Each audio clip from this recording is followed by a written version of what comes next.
Hello guys, welcome sa channel ko, GoBro Hero, at mag-unboxing ulit tayo ng Bosca Solar Floodlight. 30 watts itong binili ko.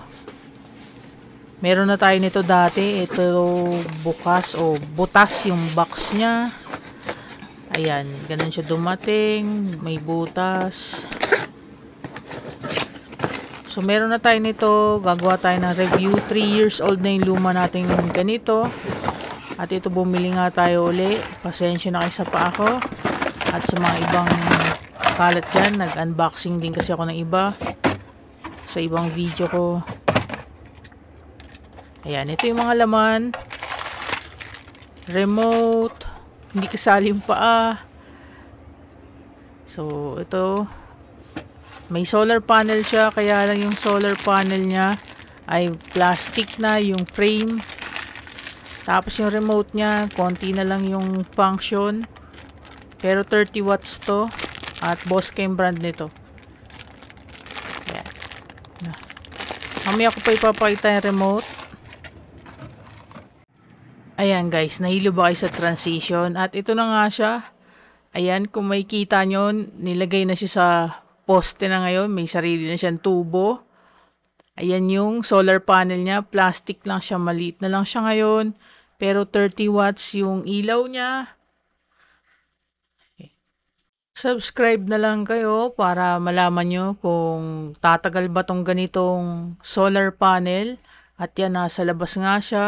Exposed sa araw. Direct yung araw at wala siyang sariling bobong.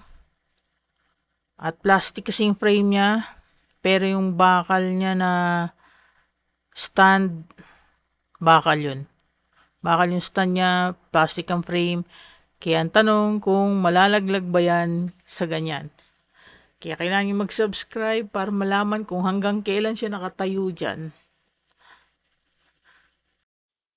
Ayan, may kita nyo na kabit na siya sa pader at ginamit yung libre niyang expansion bolt pero isa lang. Tapos yung sa taas ang ginamit yung mga sa side lang. Saka yung pang tornilyo sa tubo. So, naka-weld yun doon sa may tubo. Meron na siyang bakal na ginawa. So, hindi ako nakapag-welding ngayon.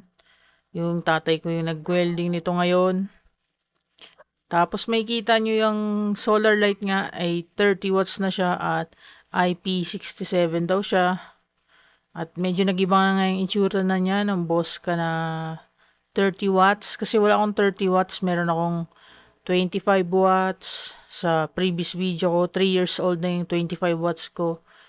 Pero malaki yung solar panel nun. Ito, lumiit yung solar panel niya. Nakita nyo naman. At plastic na. Dati aluminum at medyo malaki-laki.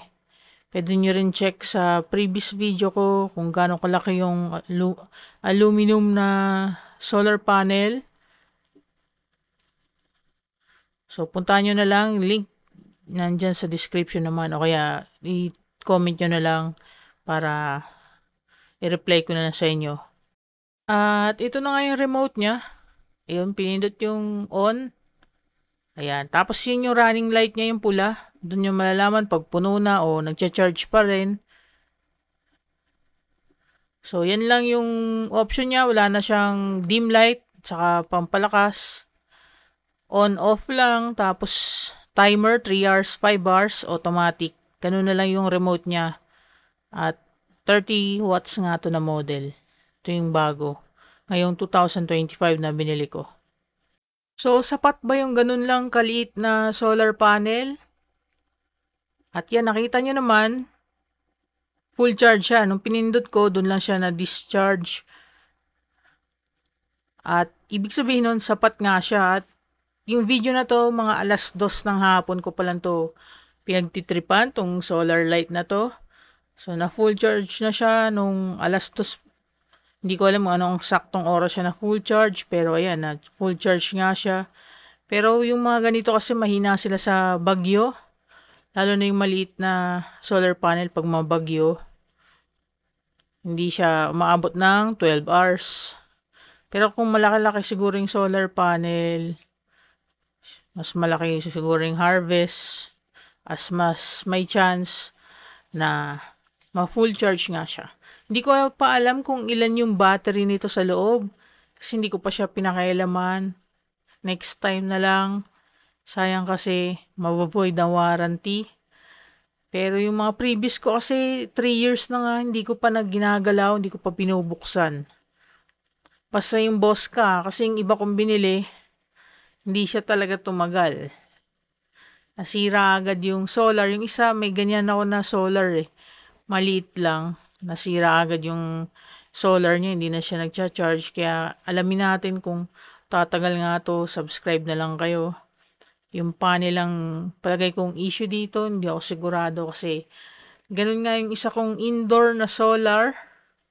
Nasira yung kanyang, ganyan lang yung kanyang solar panel. Plastic yung frame. Pero ito, plastic nga yung frame, hindi natin alam.